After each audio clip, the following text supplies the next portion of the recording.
1 চা চামচ ঘি,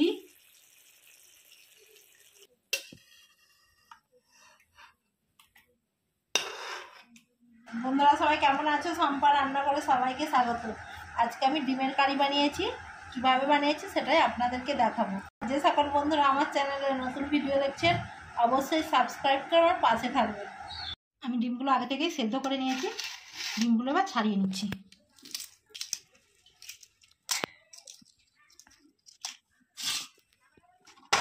আমাদের বাড়িতে দেশি মুরগির ডিম, একটু চেরা চেরা করে দিচ্ছি যাতে ভেতর পর্যন্ত মশলাটা ঢুকে।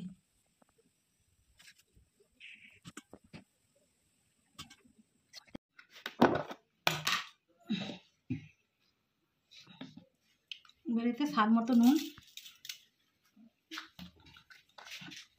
একটু হলুদের গুঁড়ো, একটু লঙ্কার গুঁড়ো দিয়ে এবার একটু ভালো করে মাখিয়ে নিচ্ছি ডিমের মধ্যে।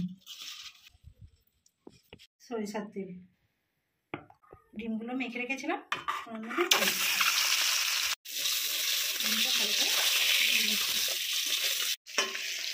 ডিমগুলো ভালো করে ভেজে নিয়েছি। এবার নামিয়ে নিচ্ছি।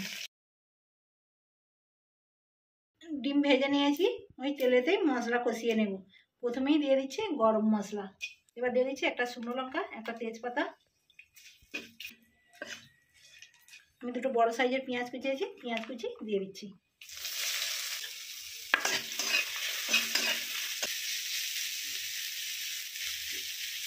হাফ চা চামচ দিয়ে দিচ্ছি রসুন বাটা। রসুন বাটাটা দিয়ে একটু ভালো করে ভেজে নেব। এটা ভালো করে ভেজে নিয়েছি, তার সঙ্গে রসুনটাও ভেজে নিয়েছি। আদা বাটা, আদাটাকে দিয়ে ভালো করে ভেজে নিচ্ছি। এবার দিয়ে দিচ্ছি হলুদের গুঁড়ো 1 চা চামচ, 1 চা চামচ লঙ্কার গুঁড়ো, হাফ চা চামচ ধনের গুঁড়ো, হাফ চা চামচ জিরের গুঁড়ো দিয়ে ভালো করে কষিয়ে নিচ্ছি। টমেটো কুচি, স্বাদ মতো নুন দিয়ে দিচ্ছি। সব মশলাগুলো আবারও ভালো করে কষিয়ে নিচ্ছি। ছোটো 4 চামচের 2 চামচ টক দই দিয়ে দিচ্ছি। টক দই দিয়ে আবারও ভালো করে ফেটিয়ে নিচ্ছি।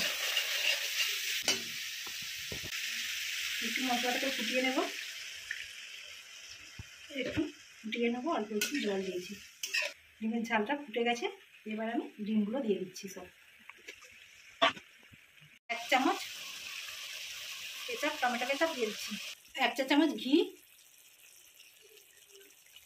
ধনে পাতা দিয়ে দিচ্ছি।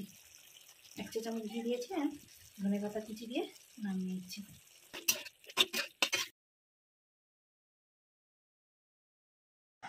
ডিমের কারিটা কেমন হয়েছে অবশ্যই কমেন্টে জানাবেন।